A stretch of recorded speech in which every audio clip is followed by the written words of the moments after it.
నేడు ఎల్లారెడ్డి నియోజకవర్గ కార్యాలయంలో మదన్ మోహన్ గారు ప్రెస్ మీట్లో బీబీ పాటిల్ గారిపై తనదైన శైలిలో మండిపడ్డారు. జహీరాబాద్ ఎంపీగా బీజేపీ పార్టీ ప్రకటించిన అభ్యర్థి బీబీ పాటిల్ కాదు, బై పాటిల్ అని అన్నారు. 10 సంవత్సరాలు నియోజకవర్గాన్ని పాలించి 10 ఊర్లు తిరగలేదు, 10 ఇండ్లు ఇవ్వలేదు, 10 బోర్లు వేయలేదు, 10 మందిని ఆదుకోలేదు. నేడు ఏ మొహం పెట్టుకుని మళ్లీ ఓట్లు అడుగుతున్నావు అన్నారు. కారు స్పీడ్లో ఉన్నప్పుడు కారెక్కి కార్ బోల్తా కొట్టిందని కార్ దిగి మళ్లీ పువ్వు మీద కూసున్నావు, ఎక్కడ కూసున్నా నీకు ఓట్లు మాత్రం రావన్నారు. 50 కోట్ల నిధులు ల్యాప్ చేసిన ఘనత ఎంపీ గారిదని ఎమ్మెల్యే గారు ఎద్దేవా చేశారు. కరోనా సమయంలో పేద ప్రజలను ఆదుకోకుండా ఎంపీ గారి పుట్టినరోజుకు ప్రత్యేక విమానాలు పెట్టి తన మిత్రులతో ఎంజాయ్ చేశావన్నారు.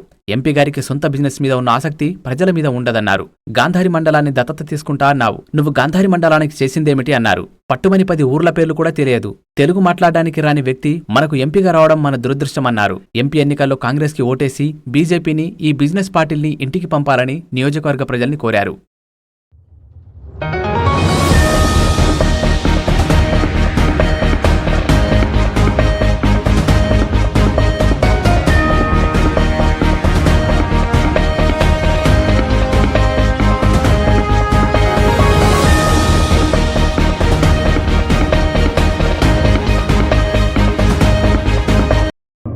పది మందికి నీళ్ళు తాగించినావు, నువ్వు ఏం చేసినావని చెప్పేసి బీబీ పాటలను నేను అడుగుతున్నా. నువ్వు బీబీ పాటలు కాదు, నువ్వు bye Patil, good bye Patil, bye Patil. BB Patil అంటే బై పాటిల్. బీబీ పాటిల్ అనే వ్యక్తి బిజినెస్ పాటిల్ను బీబీ పాటిల్ అంటారు. బిజినెస్ చేస్తుంటారు. 10 సంవత్సరాలు బిజినెస్ చేసి వ్యాపారం చేసి కాంట్రాక్ట్ తీసుకున్నాడు టీఆర్ఎస్ పార్టీతో. 10 సంవత్సరాల కాంట్రాక్ట్ అయిపోయింది. మళ్ళీ ఇప్పుడు వచ్చి బీజేపీతో కాంట్రాక్ట్ పెట్టుకున్నాడు. అంటే మేము పిచ్చోళ్ళం, ఎల్లారెడ్డి నియోజకవర్గ ప్రజలు నీకు ఓటేసినందుకు. మరి నేను అడుగుతున్నది, కోవిడ్ టైంలో నువ్వు ఎంపీగా ఉన్నావు, మెంబర్ ఆఫ్ పార్లమెంట్గా. మా ఎల్లారెడ్డి నియోజకవర్గంలో 5 మంది కన్నా 10 మందికి ఆక్సిజన్ పెట్టినావా? ఓ అంబులెన్స్ ఇచ్చినావా? ఓ గోళీలు పంపించినవా? నువ్వు ఏం చేసినావు నీ ఎంపీలు నడుస్తున్న పైసలతో? అదే టైంలో నీకు పైసలు ఉండి 1000 కోట్లు కాంట్రాక్ట్తో నువ్వు సంపాదించుకొని బాంబేలో ఉండి పూణేకు నీ జన్మదినం, నీ బర్త్డే రోజు ప్రైవేట్ ఫ్లైట్ పెట్టి ఇక్కడ నుంచి తీసుకుపోయి పార్టీలు చేసుకున్నావు, కేకులు కట్ చేసుకున్నావు. మరి ఇలా ఆ రోజు ఈ రోజు కూడా ఆ రోజు చచ్చిపోతుంటే, శవాలు రోడ్ల మీద పడుతుంటే, ఆక్సిజన్లకు విలువలు కొట్టుకుంటుంటే ఆ రోజు ఒక్క మంచి కూడా చేయలేదు. నీ ఆస్తులు సంపాదించుకోవడానికి తెలుగు రాదు, ఇంగ్లీష్ అక్క రాదు.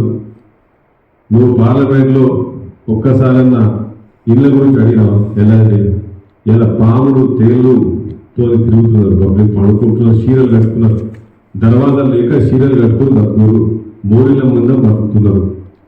మరి ఆడ పార్లమెంట్లో ఒక్కరోజన్నా ఎల్లారెడ్డి నియోజకవర్గం గురించి, మా ఇళ్ళ గురించి అడిగిన, మా వాళ్ళ రైతుల గురించి మాట్లాడినావా? బాంబే వాళ్ళ గురించి, బొంబాయి వాళ్ళ గురించి ఇల్లు మాట్లాడినావు. నువ్వు మావుని కాదు, నువ్వు గెలవగానే మళ్ళీ బాంబే పోతావు. ఇవాళ నీకు భయం బయటకుంది. కవిత అరెస్ట్ కాగానే, కవిత తిహార్ జైలు పోగానే నీకు అర్థమైంది నీ అక్రమ సంపాదన ఇక నాకు కూడా దెబ్బ కలుగుతుందని చెప్పి ఆయనతో బీజేపీలో దిగిరావు. ఇలా బీజేపీ పార్టీ ఎట్లా తయారైపోయిందంటే, ఎవడేమన్నా బీజేపీ పార్టీలు జనైతే వస్తున్నాయి మాఫ్. ఇలా మాకు 7.5 ఉండే కేసీఆర్, 7.5 తీసి తెలంగాణ ప్రజలు బండ కొట్టిరు, మా ఎల్లారెడ్డి ప్రజలు బండ కొట్టిరు. మాకు ఈ బీజేపీ పార్టీ కూడా 7.5 జమాడు. ఇది మళ్ళా వచ్చి మళ్ళీ మా నెత్తి మీద చేయలేక కూర్చున్నామని వచ్చేయండి. మళ్ళా నేను ఒకటే అడుగుతున్నా, మా ప్రజలు, ఎల్లారెడ్డి ప్రజలు పేదోళ్ళం, పైసలు లేవు, గరీబులం, రైతులు ఉన్నాం, కానీ వదిలిపెట్టే సమస్య లేదు. నువ్వు బీజేపీ నాయకులు వస్తే ఇలా నిన్ను ఊళ్ళకి రానిచ్చే పరిస్థితి లేదు. నువ్వు మండలాలు తిరిగావు.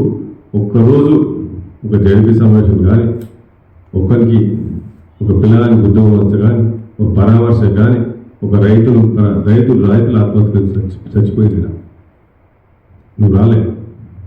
గాంధారి వాళ్ళు దత్తత తీసుకుంటా అని చెప్పి గాంధారి వాళ్ళు దత్తత తీసుకొని ఇంతవరకు గాంధారి ఒక్క రోజు లేదు. నువ్వు కన్స్ట్రక్షన్లు, కాంట్రాక్ట్లు, ఇవి గురించి నువ్వు రాజకీయాలకు వచ్చినావు తప్ప.